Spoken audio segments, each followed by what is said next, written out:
नमस्कार मित्रांनो, यंदाच्या वर्षी झेंडू करताय तर मग हा व्हिडिओ बिलकुल स्किप करू नका। बऱ्याचदा शेतकरी काय करतो, दरवर्षी झेंडू लावतोय। झेंडूमध्ये कधी त्याचा फायदा होतो तर कधी झाडांना फुलं कमी लागतात, तर कधी मार्केटमध्ये रेट चांगला आहे परंतु खर्च देखील अफाट झालेला असतो। मग आता शेतकऱ्यांनी पुढील बाबी लक्षात घेणं गरजेचं आहे। जसं की शेतकऱ्यांनी एक पीक घेतल्यानंतर लगेचच पुढचं पीक झेंडू म्हणून जर तो विचार करत असेल तर त्यावेळेस शेतकरी समजतो की आपली जमीन झेंडू पिकाच्या लागवडीसाठी संतुलित झालेली आहे, परंतु हे पूर्णपणे चुकीचं आहे। त्या जमिनीची न्यूट्रिशन व्हॅल्यू काय आहे, जमिनीचा पीएच 6 ते 7.5 पर्यंत आहे का, जमीन योग्य पाण्याचे निचरा होणारी आहे का, या गोष्टी लक्षात घेणं खूप महत्त्वाचं आहे। त्यासोबत शेतीची मशागत करताना शेत नांगरून आणि रोटावेटर करून घेणं खूप गरजेचं आहे, कारण की यामुळे किडीचं आणि आळ्यांचं प्रमाण कमी होतं। सोबतच आता आपण बेसल डोस म्हणून काय द्यायचं आहे ते आपण पाहूयात।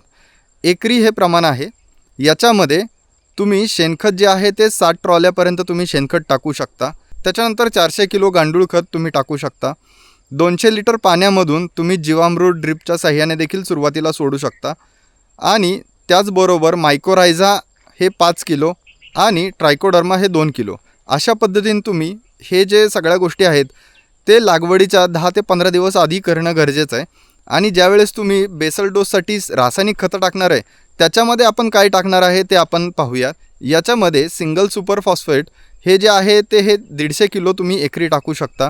युरिया जो आहे हा 25 किलो तुम्ही टाका, कारण हा युरियाचा एकच भाग आत्ता सध्या आपण टाकणार आहे। जास्त प्रमाणात सुरुवातीलाच युरिया टाकणं हे देखील चुकीचं आहे। त्याच्यानंतर MOP जो आहे हा तुम्ही 40 किलो घेऊ शकता। बोरॉन जे आहे हे तुम्ही 5 किलो घेऊ शकता आणि झिंक सल्फेट हे 10 किलो घेऊ शकता।